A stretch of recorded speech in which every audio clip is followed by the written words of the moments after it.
Assalamualaikum warahmatullahi wabarakatuh. Halo semuanya, perkenalkan saya Syafa Wahyu Wicaksono dan rekan saya Nabila Kurniasya Reni akan membahas isu penting yang berjudul tingkat pengangguran penduduk di Kabupaten Grobogan pada tahun 2024. Kini kami akan menjelaskan tentang masalah ketenagakerjaan pada tahun 2024. Berdasarkan data Pusat Statistik atau BPS Kabupaten Grobogan, tingkat pengangguran terbuka atau TPT pada tahun 2024 mengalami penurunan dibandingkan pada tahun sebelumnya. Pada tahun 2023, TPT tercatat sebesar 4,2%, sedangkan pada 2024 turun menjadi 3,23%. Penurunan sebesar 0,79 poin ini menunjukkan adanya perbaikan kondisi ketenagakerjaan di wilayah tersebut. Kepala BPS Grobogan, Anang Sarwoto, menyebutkan bahwa penurunan ini menempatkan Grobogan di peringkat ke-6 di Jawa Tengah untuk kategori daerah dengan TPT terendah. Meskipun begitu, data BPS juga menunjukkan bahwa sekitar 29,1 ribu orang masih menganggur di Grobogan. Sebagian besar masyarakat yang bekerja berada di sektor informal seperti pertanian, perdagangan kecil, dan jasa non-formal.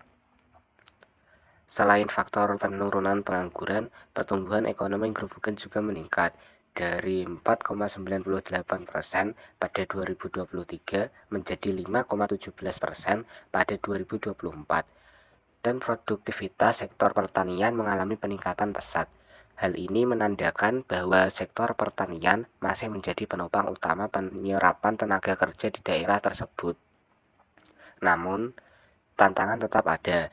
Banyak tenaga kerja muda yang lulusan SMA atau SMK dan perguruan tinggi belum terserap ke dunia kerja formal karena keterbatasan lapangan kerja, kurangnya keterampilan digital, serta rendahnya diversifikasi ekonomi di luar sektor pertanian. Solusi untuk mengatasi masalah ketenagakerjaan di Grobogan yaitu 1. Peningkatan pelatihan dan keterampilan kerja atau disebut dengan upskilling dan reskilling. Pemerintah daerah dapat bekerja sama dengan Balai Latihan Kerja atau disingkat dengan BLK, sekolah kejuruan, dan universitas untuk memberikan pelatihan berbasis kebutuhan industri, seperti teknologi informasi, kewirausahaan, serta pengolahan hasil pertanian. 2. Mendorong diversifikasi ekonomi, perlu dikembangkan sektor industri kecil dan menengah, atau disingkat dengan IKM, pariwisata dan ekonomi kreatif agar masyarakat tidak hanya bergantung pada pertanian. Dukungan modal UMKM dan promosi produk lokal dapat memperluas lapangan kerja. 3. Perluasan investasi dan infrastruktur.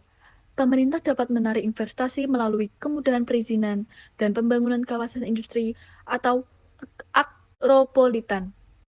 Dengan infrastruktur yang baik, sektor industri dan jasa akan lebih berkembang dan menyerap tenaga kerja lokal. Kesimpulan yang dapat diambil dari masalah ketenagakerjaan di Kabupaten Grobogan tahun 2024 yaitu, secara umum, kondisi ketenagakerjaan di Kabupaten Grobogan tahun 2024 mengalami perbaikan signifikan dengan menurunnya tingkat pengangguran terbuka menjadi 3,23%.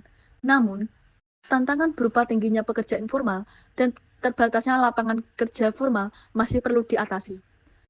Dengan pelatihan tenaga kerja, diversifikasi ekonomi, serta investasi berkelanjutan, diharapkan angka pengangguran di Grobogan dapat terus ditekan dan kesejahteraan masyarakat meningkat.